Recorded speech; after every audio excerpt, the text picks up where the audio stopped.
21 past the hour. There's an organization, I don't know if you're familiar with them. Have you visited their website? GetEqual.org.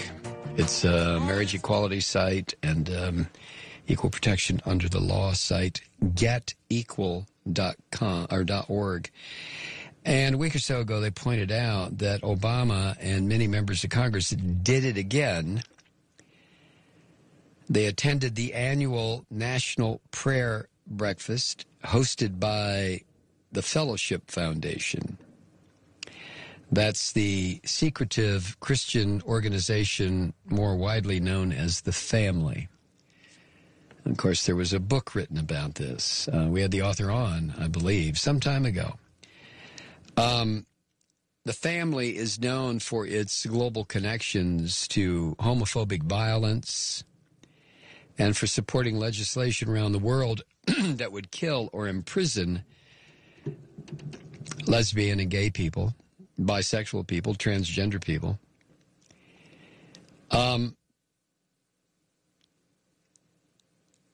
Now, I don't know. Maybe you just can transcend this. Maybe it doesn't mean anything. But I definitely have a hard time with this because I have a real hard time with hypocrisy. I really do. I'm so used to, we live in a world of, that if not overloaded with hypocrisy, it certainly is overloaded with irony, deception. It's just difficult, is it? I mean, it is for me to try to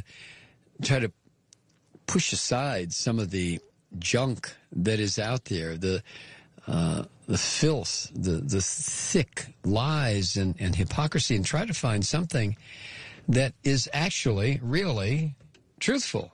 I mean, right? Or is it just me? I don't know.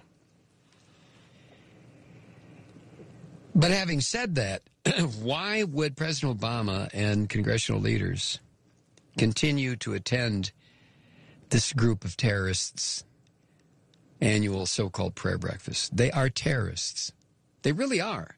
The Family is an organization that promotes global terror against gay, lesbian, bisexual, and transgender. Let's just say LGBT people.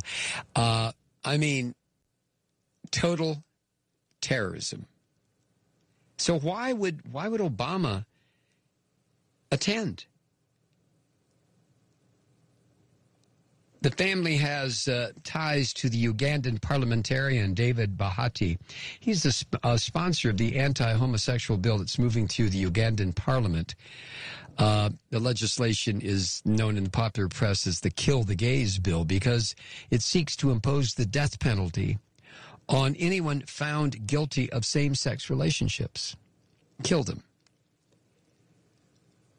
Why does the President of the United States continue to associate himself with this organization?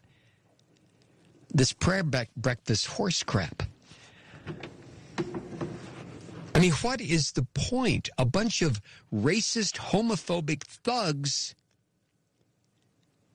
who are promoting worldwide terrorism, sitting around with their holier-than-thou attitude, chanting their asinine, whatever prayers they offer up to the clouds in the ceiling, and the president sits there with them.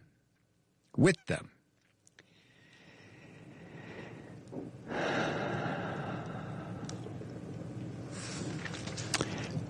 As GetEqual.org puts it, for another year, President Obama has chosen to set aside his stated values of inclusion in order to attend the National Prayer Breakfast, an event rooted in hatred of LGBT people and covered up by pastries and coffee. That's a quote from Heather Cronk. She's the managing director of Get Equal and a seminary graduate.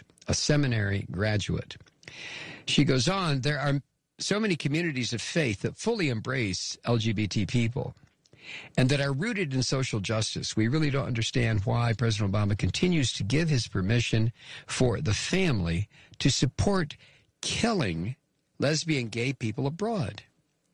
If the president is looking for ways to publicly demonstrate that he's a man of faith, he needs to find ways to do so without simultaneously putting the lives of gay people in jeopardy.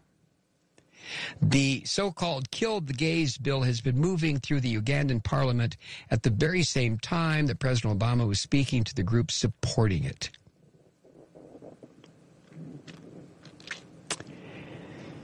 And at a previous National Prayer Breakfast, Obama said, quote, "We may disagree about gay marriage, but surely we can agree that it is unconscionable to target gays and lesbians for who they are, whether it's here in the United States or more extremely in odious laws that are being proposed most recently in Uganda," end quote. Now, he said that, but despite this assertion that gay folk have a right to live in peace, Obama continues to attend and therefore support this event.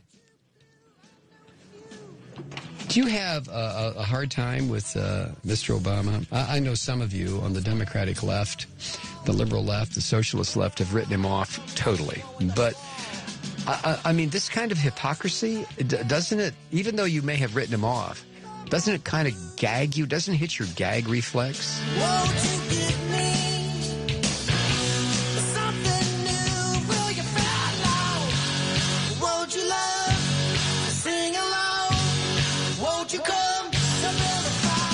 You're listening to Mike Malloy on 960 KNEW and online at 960KNEW.com.